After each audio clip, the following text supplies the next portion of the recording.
Welcome back, Egyptology lovers. Today I'm discussing my fourth sculpture that I had made. This is a representation of Amenhotep III from the 18th dynasty, from the tomb of 𝓋🏆, and this is from the New Kingdom. So this is a replica of the carving. I'll add the link so you can see the original. There was some damage and it was repaired, and what I've done is basically just recreated it. So some of the section of the nose was completely gone.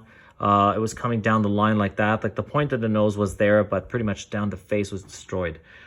So they had to readjust it or fix it depending on what sculpture they were working. There was another Uraeus that was facing this one right over here. I didn't add that one in there, but you'll see it in the image.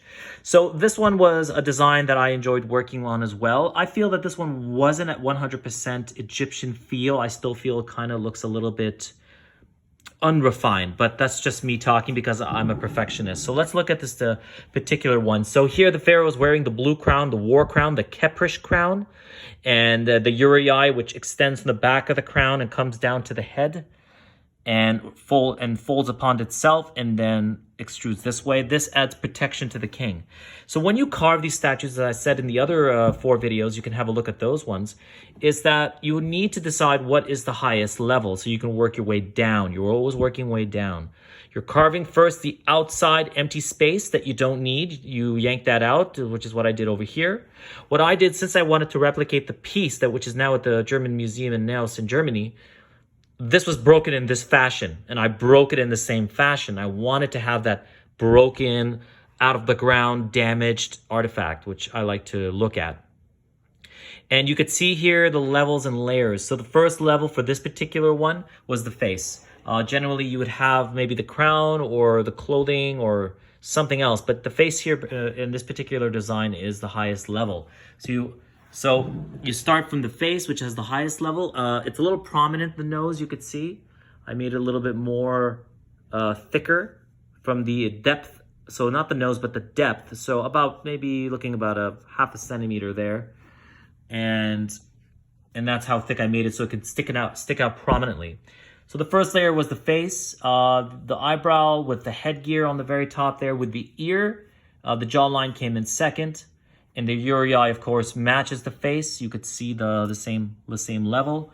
The neck as well, which came down to the next level. So those are the 2 layers.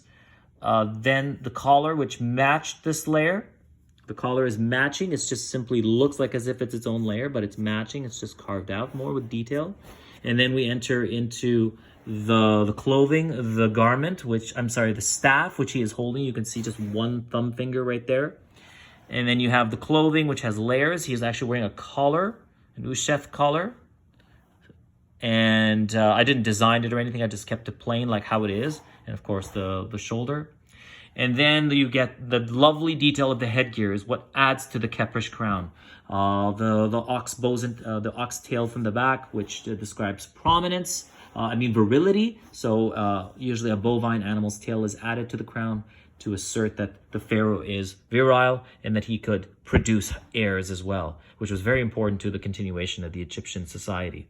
Now the crown is where I feel is the detail, which brings out much of the attention. So this type of design motif, I tried sticking to the very balanced, straight, one after the other, but there was some issues. It cracked a little bit, it broke off a little bit.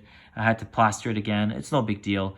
Next time, maybe if I do another one, they would all somehow be aligned. You see, they're not very aligned. They're very sporadic in some sections. I did my best. They worked their way from the top and kind of working my way around, but unfortunately some issues created. But this is how it has to look like from the very back of the crown. Nice and straight lines. That's the style that they were pursuing. And I even curved it all the way around. You see it blends, it bends back into the sculpt. I apologize if I'm losing my words today. The relief. So what's important to know is when you carve Egyptian art, as I said in the other videos, you need to consider height. Which is first layer, which is the very most prominent and which is the least prominent, and then you work your way around them. This particular piece was not that bad. It was actually quite easy.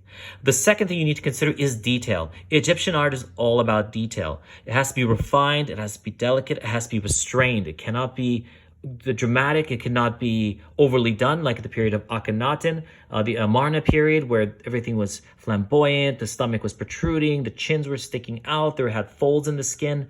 But this has to be more of an idealistic view.